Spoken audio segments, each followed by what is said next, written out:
안녕하세요. YJ입니다. YJ 유튜브고요.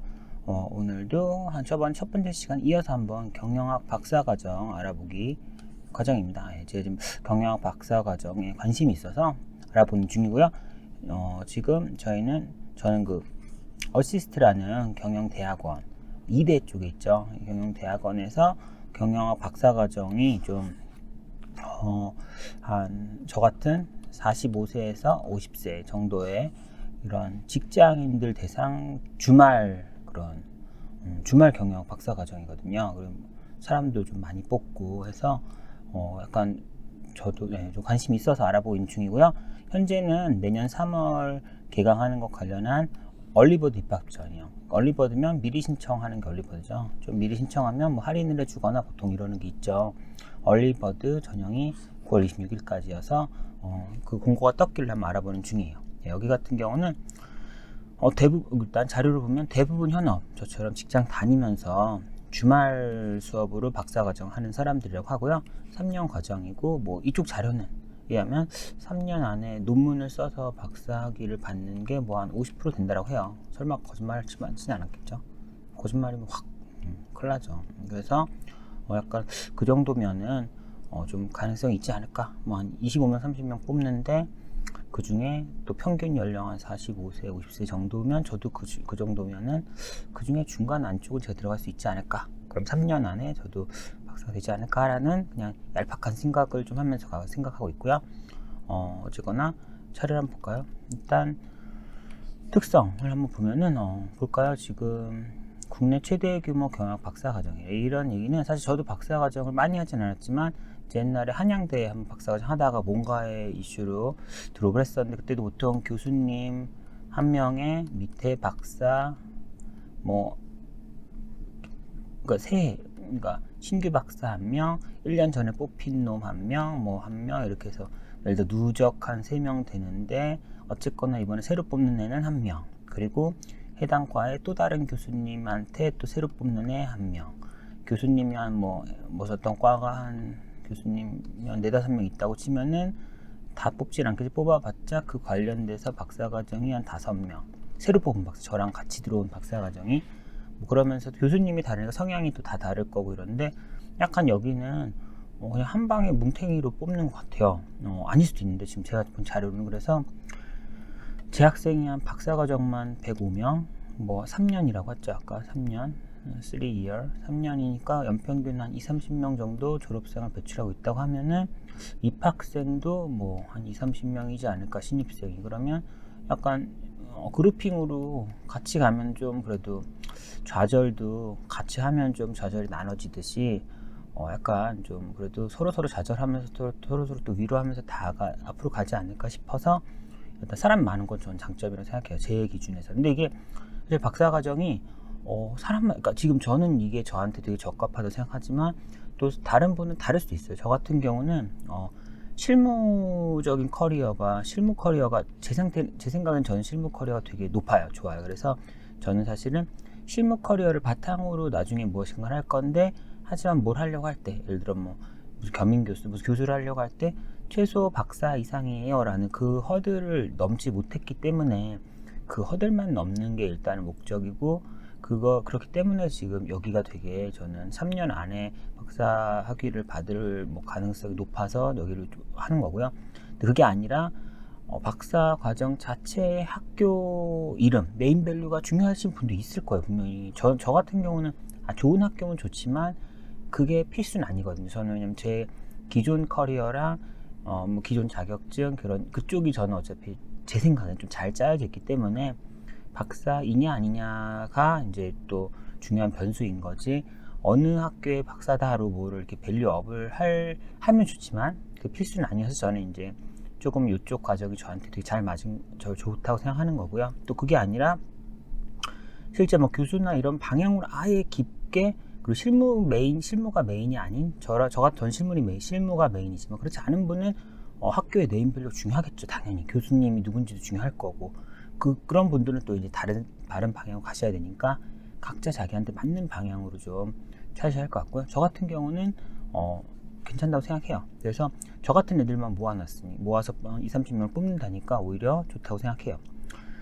논문 작성에 특화된 2년 구성 커리큘럼. 논문 당연히 논문 쓰는 것도 모르잖아요. 아시는 분 아니면 저도 지금 실무만 17년, 18년 하고 있는 상태고 중간에 뭐 MBA를 야간 MBA를 다녔지만 거기서 공부를 한 거지 논문을 쓴 적은 없고 뭘 연구하진 않았고 뭐 회사 다니면서 예를 들어 CFA 같은 뭐 자격증도 땄지만 어쨌거나 이건 이론적으로 실무에 적용하기 위한 이론을 배운 거지 뭔가를 논문을 쓰고자 하는 생각은 결국 10몇 년간 해본 적이 없는 거죠. 그렇기 때문에 논문 작성부터 사실은 가르쳐주면 좋을 것 같은데 아예 그런 저 같은 사람들한테 차근차근 가르쳐주는 그런 커리큘럼인 것 같아요. 그래서 첫 학기부터 연구 방법론 수업을 때 논문 논문 관련 학습을 하고 논문 지도 교수 선정도 가능하도록 되어 있다. 이게 무슨 장점인지 모르겠어요. 아직 제가 안 가봐서. 오픈 플랫폼을 통한 분야별 최고의 전문 교수진, 전임 교수진에 한정된 수업이 아닌 뭐 다양한 강의를 들을 수 있대요. 이거는 잘 모르겠어요. 또 가봐야지 장점인지 아니면 별 장점도 아닌데 그냥 써놓기만 한 건지는 가봐야 알 수 있겠죠. 네, 안 가봤으니까 모르겠고요. 이게 전 사실은 3년 내 경영학 박사학위 취득 가능. 격주 주말에 일단 회사에 피해를 끼치지 않고 갈 수 있고요. 격주 주말, 뭐 보통 1학년이면 예를 들어 1, 3주, 2, 3학년은 2, 4주 뭐 이런 개념이었던 것 같아요. 격주 주말에 격주마다 그래서 가는 거고 직장과 학업 병행이 가능하죠. 주말반이니까. 커리어를 중단하지 않고도 3년 내 박사학위 사실 이게 좀 개인적으로는 물론 되게 힘들게 들어가고 나면 3년 동안 눈물을 흘리겠죠. 이렇게 빡신 걸 내가 신청하다니 미쳤네 할 테지만 미쳤네 하면서 3년이 지났을 때 결과가 나온다면은 또 괜찮을 거라고 생각해요. 저는. 그래서 그렇게 했고요. 폭넓은 이게 아마 그래서 3년 내 취득할 수 있다가 당연히 뭐 보장이 아니죠. 당연히 본인이 수업을 다 듣고 논문을 써서 논문을 게재해야 돼요. 그렇게 논문 게재가 뭐 저 게재가 레벨에 따라 다르지만 뭐 어쨌거나 하기 좋은 데면 하나, 뭐 나쁜 약간 레벨 떨어지면 2개 아니면 3개 뭐 이런 식으로 논문 게재를 해야 될 거예요. 그래서 이게 사실 어려운 거죠. 근데 그렇게 해서 결국 마지막 학위를 받는다면 뭐 받으시면 좋을 것 같고 아까 말했지만 얘네 자료는 3년 내에 박사학위를 취득하는 게 뭐 한 50% 이상이다라고 어디서 본 것 같아요. 자료를.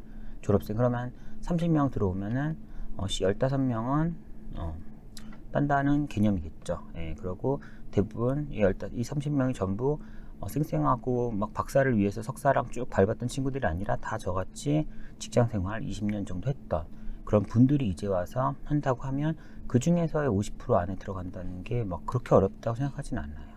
네, 그렇고요. 물론 모두가 그렇게 생각하겠죠. 하지만 누군가는 또 하위 50이 되겠지만 어쨌거나 그래도 이 정도 확률이면 꽤 높은 게 아닌가 싶어요. 네. 다음 네트워크는 잘 모르겠어요. 뭐 네트워크 좋으면 좋고 아니면 뭐 어쩔 수 없고 그냥 좋으면 좋은 개념이고요. 얼리버드 전형은 보면은 일단 9월 26일까지요. 네. 얼리버드 전형이고 사실은 박사과정은 3가지가 있어요. 여기가 어시스트 국내 박사학위랑 스위스 프랭클린대 박사학위 2개를 뭐 복수학위를 한다. 그리고 아니면 로잔 비즈니스 스쿨 거랑 복수를 한다. 아니면 한국 거만 단수 딸 하나만 딴다. 하나 따거나 두 개 따거나고 당연히 비용 차이도 있고 내용 차이도 있어요. 내용을 대충 보면은 전 이거 할 거예요. 전 마지막 거 할 거라서 이거 뭐 깊게 갈 건 아닌데 그래도 한번 살짝 훑어보면은 프랭클린대 같은 경우는 스위스 미국 정부에서 동시 인증을 받은 유일한 대학인 프랭클린대와 어시스트가 협력하여 설계한 경영학 박사과정이에요. 그래서 양교의 졸업 요건을 모두 충족하면 빠르면 3년이죠. 이 말도 조심해야 될 거예요. 최소 3년이라는 얘기는 최소가 3년인 거지 평균이 3년이라는 얘기 아니겠죠. 설마. 그쵸? 어쨌거나 빠르면 3년 내에 여기 국내 경영대학원이랑 프랭클린대 스위스 경영학 박사학위를 동시 취득 가능하대요. 그래서 역시 격주 주말 3년 과정이고 논문 지도는 양교 교수 중 콘텐츠 지도 교수와 방법 지도 교수 차로 선택 가능. 무슨 말인지 모르겠어요. 저도 안 해봤으니까. 그 논문 심사는 이건 스위스 쪽에서 현지 방문 심사 또는 온라인 심사라고 국내는 오프라인 심사 대면으로 뭐 해서 심사를 한다는 것 같고요. 어쨌거나 그래서 학위는 국내 경영학 박사학위 PhD랑 그리고 DBA라는 뭔가 아까 MBA는 석사죠. MBA 같은 박사학위라고 저는 봤던 것 같아요. 이거는 좀 궁금하신 분은 좀 더 알아보시면 될 것 같고요. 다음 보면은 로전 비즈니스 스쿨도 스위스 3대 비즈니스 스쿨이래요. 잘 모르겠어요. 로전 비즈니스 스쿨과 협력해서 한 거고, 뭐 위에 지금 프랭클린이랑 비슷하겠죠. 결국은 결국은 그죠. 뭐 스위스 현지 방문 심사, 온라인 심사하고 밑에 잘렸나 보네요. 밑에 또 국내는 뭐 오프라인으로 하겠죠. 그리고 여기도 역시 경영학 박사 국내 PhD 받고 해당 학교에서 DBA란 게 뭔지를 아마 살펴보셔야겠네요. 이걸 하고 싶으신 분들은 DBA가 얼마나 유용성이 있는지, 뭐 월드와이드하게 적용이 될 수 있는 뭐 그런 학위인지 한번 보시면 될 것 같고요. 하지만 저는 그냥 국내 거 할 생각이에요. 뭐 비용도 있고 뭐 해외 뭐 할 생각이 없어요. 저의 목적과 과하죠. 그리고 이게 가격도 보면은 이쪽 두 개는 한 7천만 원 정도 돼요. 3년 동안 7천만 원 정도 되고, 국내 거는 한 4,500만 원 정도, 이 정도라고. 금전적인 것도 좀 많이 달라요. 그렇게 알고 있고요. 그러면 밑에 쪽 들어가면은 국내 거로 가고요. 그러니까 이런 게 있어요. 아까 보신 거. 본 전형으로 접수하시는 분들께는 얼리버드 전형이죠. 입학금 상당의 장학금을 첫 학기에 제공해드릴 예정입니다. 여기서 뭔가 깎아준다 이런 개념이니까 입학금 상당히 입학금이 80만 원이지. 물론 80만 원을 줄지 75만 원을 줄지 70만 원을 줄지 50만 원을 줄지, 그래도 사실은 어차피 전체 4,550만 원 4,550만 원으로 내는 걸 신청하는데 80만 원을 받니만이 약간 그런 거죠. 뭐 1,000만 원 사기로 결정했는데 1,005만 원인지 1,004만 원인지 1,001만 원인지 999만 원인지가 뭐가 중요해라 할 수도 있지만, 뭐 또 어차피 갈 거면 뭐 그냥 얼리버드 할 수도 있는 거죠. 저 같은 경우는 어차피 다른 대안이 좀 많진 않아서 하냐 마냐인 거지, 다른 학교냐는 좀 아닌 것 같고요. 하냐 마냐 사실 신청하고서 8만 원 아까 입학금 전형비 8만 원 내고 신청한 다음에 뭐 걸어놓고서 나중에 안 가버리면은 뭐 그냥 8만 원 날리면 되겠죠. 그래서 얼리버드면 제 생각에는 8만 원을 걸어놓고 8만 원 원서 접수비를 걸어놓고서 대신 나중에 80만 원을 좀 세이브할 수 있는 기회를 약간 포워드처럼 잡고 간다. 그리고 가서 하기 싫으면 전용료 날리면 되지 않을까, 뭐 이런 생각을 하고 있어요. 그런 개념에서 지금 생각을 하고 있고요. 일단 공부를 보면은 총 3년 과정이고 코스워크 2년, 논문 1년. 그러니까 뭔가를 배우는 거 2년이고 논문을 1년 동안 하고요. 수업은 격주로 토요일 8시 반부터 5시 30분이네요. 토요일, 일요일도 있었네요. 저는 일요일만 간 줄 토요일도 가네. 보시면 일단 1년 차는 연구 방법론이고 1주 3주에 가네요. 토요일, 일요일에서 한 달에 3번. 그리고 2, 3년 차는 이제 얘네가 1, 3주 가니까 이쪽은 2, 4주 차고 토일을 다 가니까 월 4회 이렇게 되네요. 그러고 매월 2주차 일요일은 그룹 세미나 콜로키움, 이게 뭔지 모르겠네요. 콜로세움은 알겠는데 어쨌거나 뭔가 뭐 그룹적인 뭔가 하나 보죠. 그래서 앞에는 3주, 다음 2년 동안은 월 4, 그러니까 3주에 3회, 월 4회로 바뀌는 거고요. 그러고 전반적으로 뭐 논문 지도 계속 있으면서 연구 방법론을 1년 동안 배우고 논문 쓰는 법이겠죠. 그리고 2년 차에는 뭐 경영학 세부적인 좀 디테일한 툴을 배우는 것 같아요. 툴. 결국 통계나 이런 걸 통해서 뭔가 결과값을 추출해 내야 되니까 그러니까 아예 좀 기본적인 부분, 그 다음에 툴, 이 정도가 제 생각에는 얘네 커리큘럼이 같고요. 그리고 아까 뭐 2주차 일요일날 한다는 그룹 세미나 콜로키움이 뭔지 모르지만 그거는 계속 이어지는 것 같아요. 네, 그렇게 해서 할 사람은 결국 한 3년 정도 매월 이 2주에 토요일, 일요일을 저당 잡힐 뭐 각오를 해야 되는 거죠. 3년 되게 긴 시간이에요. 그래서 보면은 금액은 보시면은 뭐 입학금, 너무 여기다 동그라미 해놨는데 입학금 80만 원에 수업료 주르륵 가고 해서 어쨌거나 뭐 이렇게 되죠. 그럼 한 해 1년 차에 뭐 한 2천 낼 거고 2년 차에도 한 2천 낼 거고, 그쵸. 2천 그리고 마지막 3년 차에는 400 해서 4,400 뭐 그런 느낌. 4,550만 원이고, 보통 직장인들 그런가 보통 연말정산은 세액공제 될 거예요. 자기가 자기 공부하는 자기 학사 과정, 정규 과정하는 거 돼서 아마 세액공제가 15% 될 테니까, 그러면 사실적으로는 뭐 세액공제 받는 거 감안하면은 85%의 돈을 내고 다니는 거죠. 그러면 뭐 한 3천 후반 되려나요? 4,500만 원을 85% 하면은 3천 후반 정도 저번에 계산해 봤거든요. 그 정도가 실질적으로 납부하는 돌려받을 돈 빼면은 납부할 돈이라고 생각합니다. 네. 그렇고요. 뭐 내면 되나? 얼리버드니까 이번 달 말까지 뭐 입학 지원서 온라인에서 하면 되죠. 하면 되고 서류 제출 확인서 뭔가 원본인지 뭐 맞냐 틀리냐에 대한 인증서 같고요. 사실 이게 문제. 연구 계획서. 뭘 연구하죠? 뭘 연구할지를 들어가서 배우다가 뭘 연구할지 쓸 생각인데 뭘 연구할지 미리 써서 내라고 하니 약간 그런 신입을 지원하는데 경력직 같은 신입을 뽑는 듯한 느낌? 좀 이 부분은 약간 잘 모르겠어요. 그리고 저 증명서 내면 되고 경력증 내면 되고 다 별거 없고 이 부분이 좀 생각을 해야 될 것 같고요. 선택사항은 뭐 해외 학력 해외면 이럴 거고 추천서 뭐 절 추천해 줄 분 있으려나요? 모르겠어요. 영어 성적 측면에서는 뭐 희망자가 아니라 그 해외 쪽 하는 분들은 아마 제출해야 될 거예요. 그런 거고 그럼 연구 계획서는 양식은 이래요. 연구 계획서 양식을 보면은 연구자명, 제목, 핵심 단어고 배경, 동기, 핵심 질문, 이게 뭐지? 어떻게 될까? 이러지? 하고 필요성, 이게 왜 필요한가? 선행연구와 비교, 이거 어떻게 하죠? 이건 좀 모르겠어요. 선행연구를 어디서 검색하지? 네이버에서 검색하나? 구글에서 하나? 이것도 좀 누가 알려주면 좋겠는데 약간 완전 신입한테 너무 경력식의 그 아이디어를 요구하는 듯해서 좀 슬프긴 하고요. 다 저 같을 텐데 어떻게 내려나 연구 계획서를. 연구 데이터 수집 방법 구글링 쓰면 안 되겠죠. 어쨌거나 그리고 기대 효과 학문적 및 실용적 함의가 뭘까요?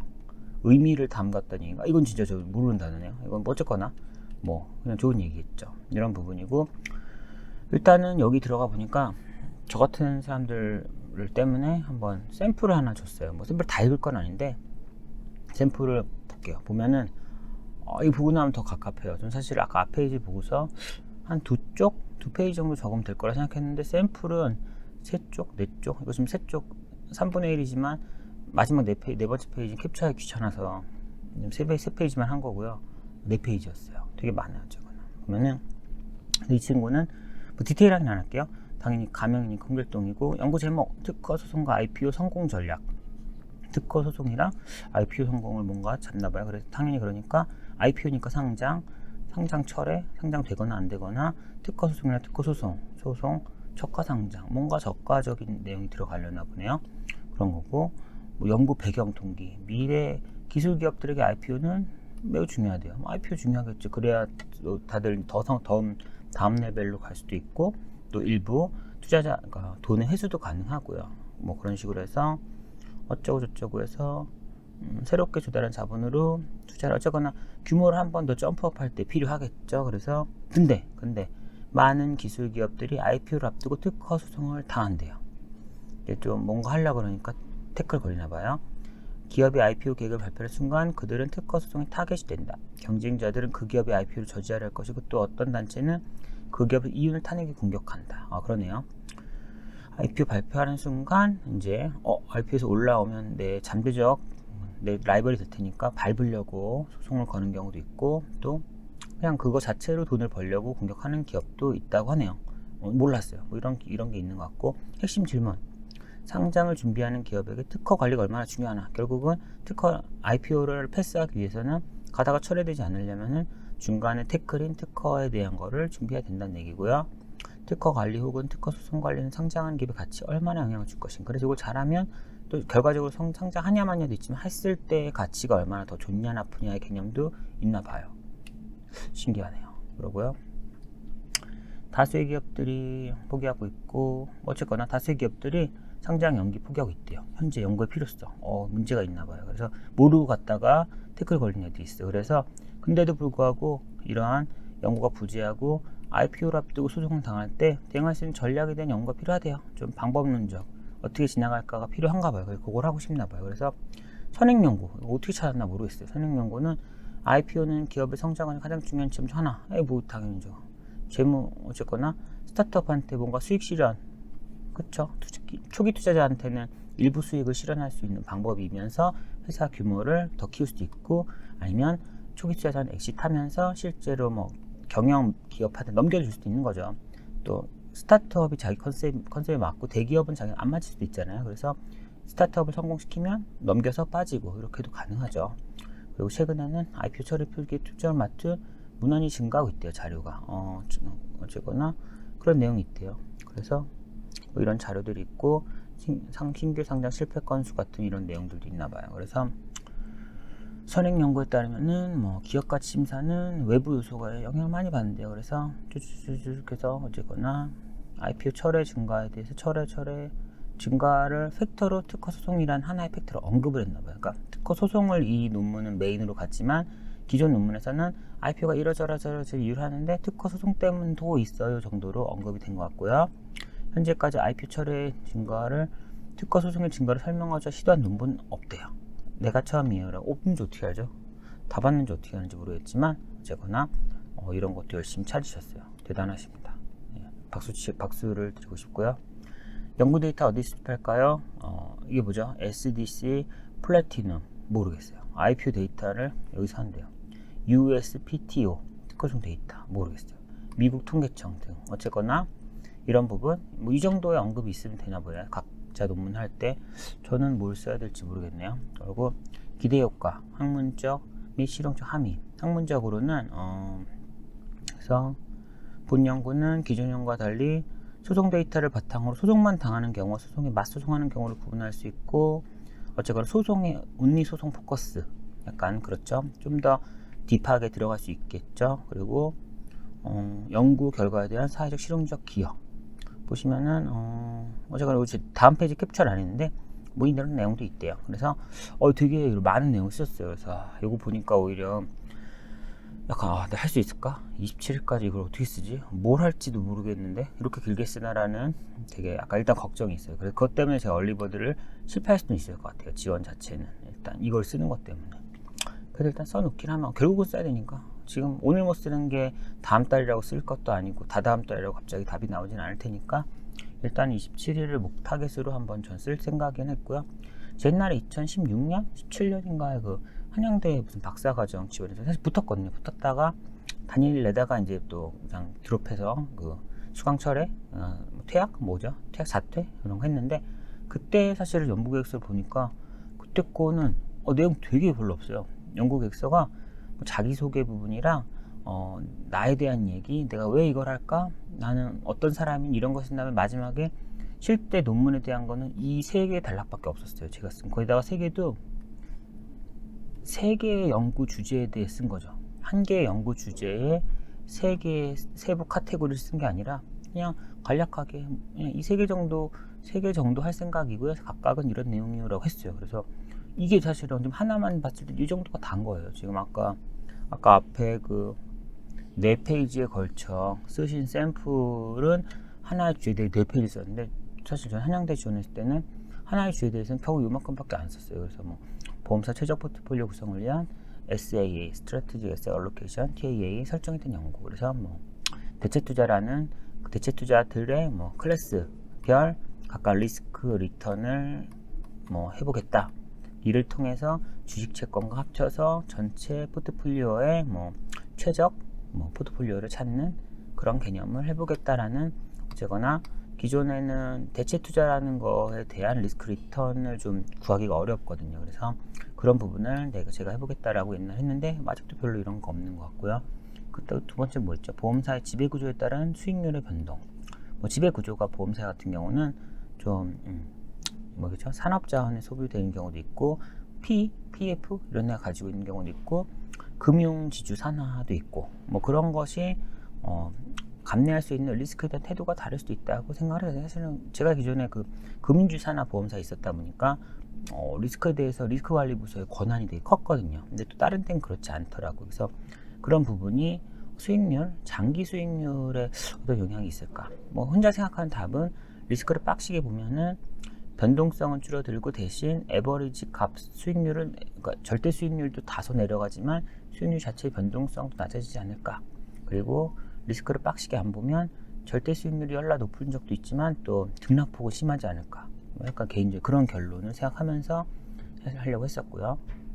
그리고 뭐 듀레이션에 대해서 좀 보정을 하고 채권 매각 손익 같은 일회성 이익을 빼서 어쨌거나 순수한 자산용 수익률에 대해서 해보겠다. 이 정도 컨셉 언급밖에 안 했고, 또 옛날 대만 보험사 제가 한참 또 관심이 있을 때여가지고, 대만 보험사는 그때 저희가 이 당시 해외 대체 투자 비중이 되게 낮았을 텐데, 대만은 뭐 50%, 이 50%는 아니지만 그때 제가 자료 봤을 때는 대만 보험사는 해외 투자가 되게 높았어요. 50% 이상 같은 그런 느낌이었어요. 대만 보험사 자산운용이 국내 해외 개념이 아니었어요. 우리나라 같은 경우는 국내, 코리안원, 외화 이런 국내 해외로 나눠서 투자라는 걸 분류하지만, 얘는 그냥 부동산이면 부동산, 뭐 인프라면 인프라, 그게 국내일 수도 있고 해외일 수도 있고 이런 개념에 국내 해외라는 걸 굳이 나누지 않는 뭔가 그런 방식의 투자였던 것 같아요. 그래서 해외가 되게 많았고, 뭐 그런 부분이 뭐 정답인지 모르겠지만 그런 것이 좀 어떨까 했는데, 이 당시에는 저금리 시대였죠. 그래서 했는데 지금 같은 고금리 시대에는 이 주제는 또 모르겠네요. 고금리 관련 주제를 써볼까 싶기도 하고요. 어쨌거나 옛날에는 전 이런 주제를 했었고, 지금은 앞에 양식 너무 내용이 많아서 과연 해낼 수 있는지 모르겠는데 해봐야죠. 네, 여기까지고요.